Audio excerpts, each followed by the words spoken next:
Donc nous voici arrivés à la dernière section de ce premier chapitre sur la flexion des poutres, qui va consister à faire un récapitulatif de tout ce qu'on a vu, en particulier dans le cadre de l'essai de flexion de 3 points, et la démarche que nous avons présentée pour cet essai, vous êtes invités à la reproduire dans les exercices qui vous ont été distribués.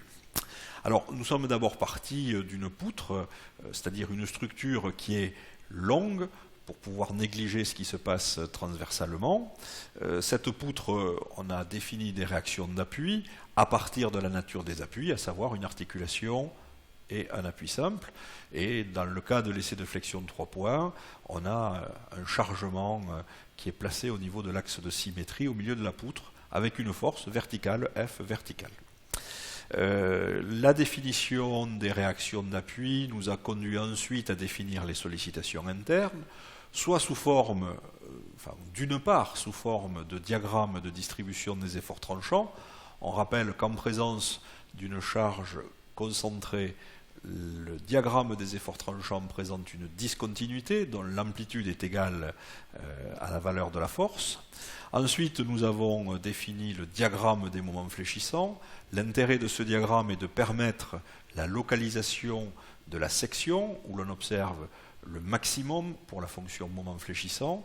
Pourquoi? Parce qu'on va corréler par la suite la valeur de ce maximum à la valeur de la composante normale du vecteur contrainte dans une sollicitation de flexion. Une fois qu'on a eu le diagramme des efforts tranchants et donc le diagramme des moments et donc les équations des moments, on a utilisé la relation moment-courbure, appelée relation de Clapeyron, pour définir en tout point de la poutre le déplacement vertical y de x. Et classiquement, on résume cette fonction d'une part par l'allure de cette distribution et d'autre part par la valeur du déplacement maximal. On peut compléter la valeur du déplacement maximal par la valeur des rotations d'appui, et ces champs de sortie de la mécanique des milieux continus sont reliés à ce qu'on appelle les états limites de service.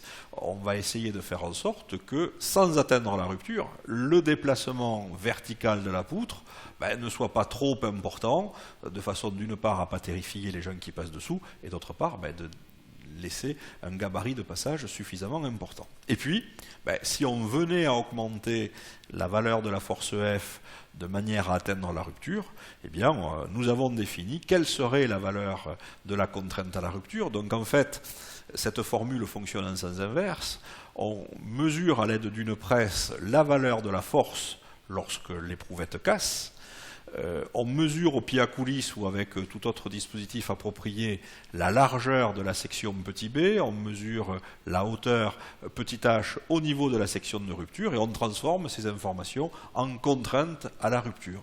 Comme ça qu'un essai de flexion permet de donner sur un matériau homogène une information sur la valeur maximale admissible par le matériau en termes de contrainte normale. Voilà quelle a été la première illustration des grandeurs de la mécanique des milieux continus à partir d'une sollicitation F et d'une géométrie donnée, représentée ici par petit b, petit h et grand L. On a décrit de manière graphique, de manière équationnelle, différents champs comme les déplacements, les rotations et la valeur de la contrainte maximale. Et donc nous avons fini ce premier chapitre et naturellement, traditionnellement, un petit quiz vous est proposé pour capitaliser de l'information. Première question, lorsque le diagramme matérialisant la distribution des efforts tranchants est discontinu, que représente l'amplitude de la discontinuité? Deuxième question, pourquoi s'intéresse-t-on à la position et à l'intensité du moment fléchissant maximal? Troisième question, commentez la formule qui vous est présentée ici, qui représente le déplacement vertical maximal de la poutre.